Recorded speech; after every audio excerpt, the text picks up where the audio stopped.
留意咗佢好耐，佢喺屋企對乜嘢都唔滿意咁。我懷疑佢可能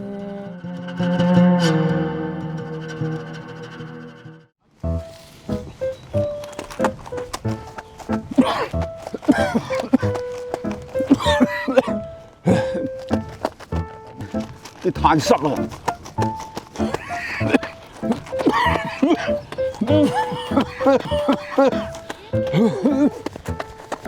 阿爸，等我嚟啊！啲太濕啊，受咗潮啊！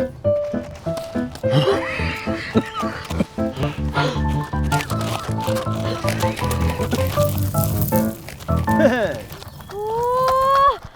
好犀利啊，大哥！洗手啊！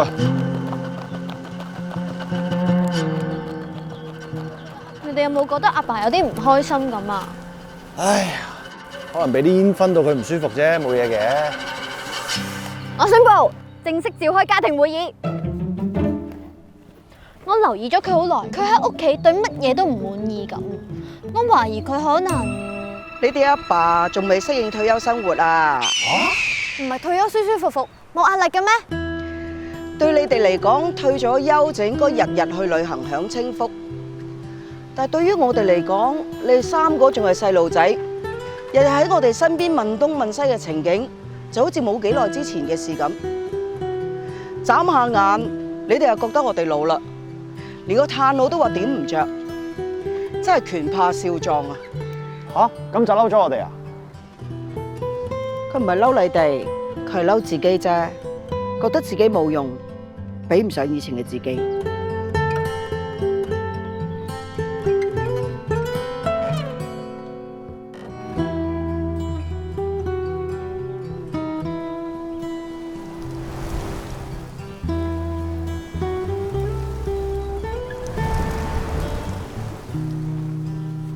阿爸，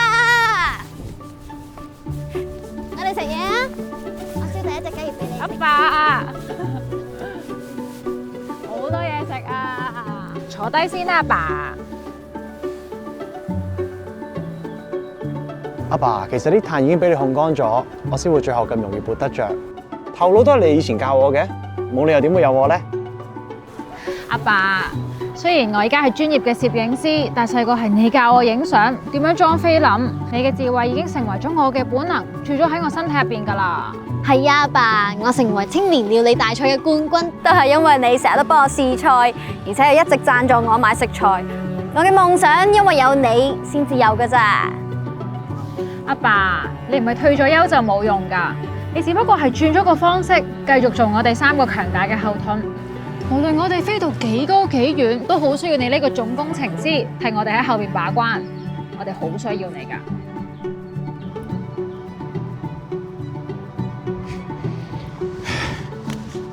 都唔知你哋講乜。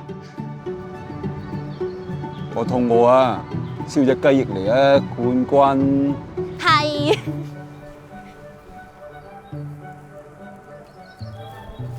食嘢啊！哎，食件西瓜先。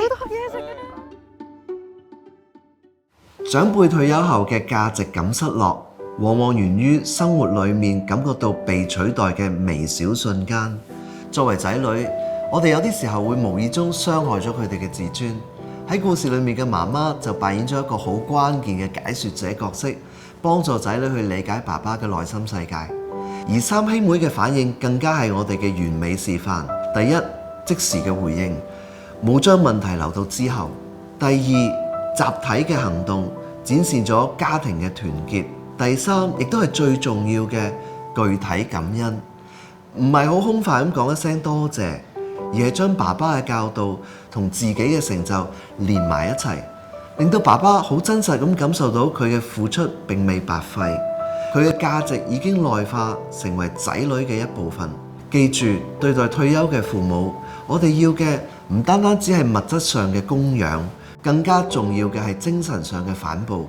一句你嘅教導，我仲記得，遠比任何嘅補品更加能夠溫暖佢哋嘅內心。